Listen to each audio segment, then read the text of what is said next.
Halo guys, kembali lagi bersama kami di Dimensi Dunia. Pertanian tidak lagi hanya dilakukan di lahan terbuka. Semakin kesini teknologi rumah kaca semakin populer dan mulai banyak digunakan petani. Di samping karena dinilai lebih aman dari hama, juga lebih mudah untuk mengontrol tanaman. Masalah energi yang dibutuhkan rumah kaca untuk mengontrol suhu dan lainnya ini cukup besar. Nah, baru-baru ini sebuah penelitian yang dipublikasikan Cell Report Physical Science mengumumkan rumah kaca atau greenhouse yang dilengkapi dengan sel surya semi-transparan dapat menghasilkan listrik tanpa mempengaruhi pertumbuhan dan kesehatan tanaman di dalamnya. Menurut sebuah studi baru menunjukkan bahwa kita dapat membangun rumah kaca yang netral energi tanpa merusak tanaman.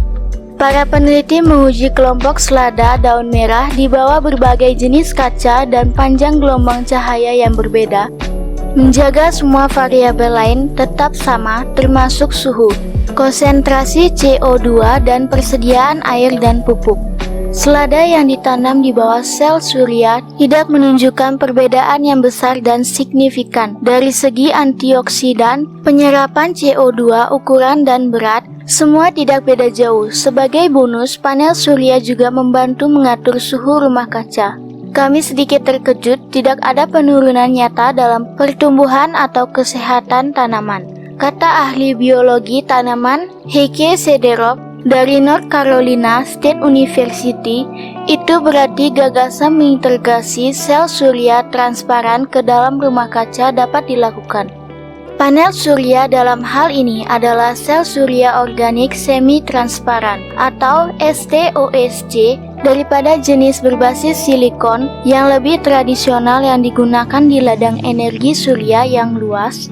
Diharapkan suatu hari teknologi yang sama bahkan dapat digunakan di jendela bangunan. Sebagian dari keunggulan STOSC terletak pada fleksibilitasnya. Mereka dapat disetel untuk menyerap panjang gelombang cahaya yang berbeda sesuai kebutuhan panjang gelombang yang tidak dibutuhkan tanaman untuk fotosintesis, menurut penelitian khusus ini. Sementara satu kelompok selada dikontrol terkena spektrum penuh cahaya putih.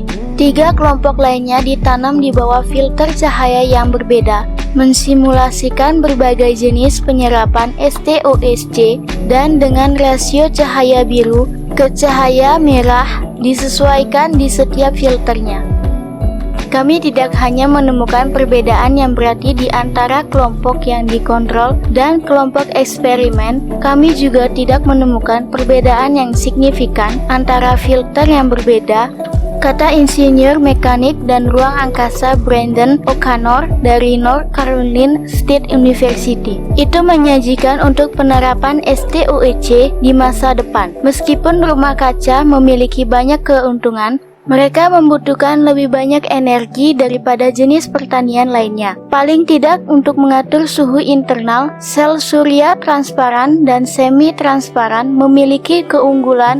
Ini menghasilkan energi yang dibutuhkan rumah kaca tanpa mengganggu tanaman di dalamnya. Sementara STOSC tidak memiliki tingkat konversi sinar matahari ke listrik yang sama seperti sel fotovoltaik konvensional. Dalam hal ini mereka masih terus dikembangkan dan pada akhirnya dapat digunakan dalam banyak skenario berbeda. Langkah selanjutnya menuju rumah kaca bertenaga surya adalah menguji teknologinya dengan tanaman. Dan tanaman selain selada, tomat tampaknya sejalan, tetapi temuan pertama ini menjanjikan dalam hal kesehatan dan pertumbuhan tanaman. Berdasarkan jumlah orang yang telah menghubungi saya tentang rumah kaca bertenaga surya saat kami menerbitkan karya sebelumnya, di bidang ini ada banyak peminat dari para petani, kata O'Connor. Saya pikir minat itu akan terus bertambah. Kami telah melihat cukup banyak prototipe, bukti konsep untuk mengetahui bahwa teknologi ini layak pada prinsipnya. Kami hanya perlu melihat sebuah perusahaan mengambil lompatan dan mulai memproduksi dalam skala yang lebih banyak. Teknologi semakin maju dalam bidang pertanian terus berkembang pesat. Petani yang menggunakan rumah kaca untuk bertani tidak lagi memusingkan masalah energi untuk menjaga suhu di dalam ruangan, karena telah ditemukan teknologi baru sel surya transparan ini yang tidak mengganggu tanaman. Nah, itu tadi informasi yang dapat kami bagikan. Semoga dapat menambah pengetahuan dan wawasan kalian. Terima kasih buat yang sudah nonton video ini sampai selesai. Jangan lupa like, subscribe, dan nyalakan tombol notifikasinya agar kalian tidak ketinggalan informasi menarik seputar dunia teknologi. See you in the next video. Bye-bye.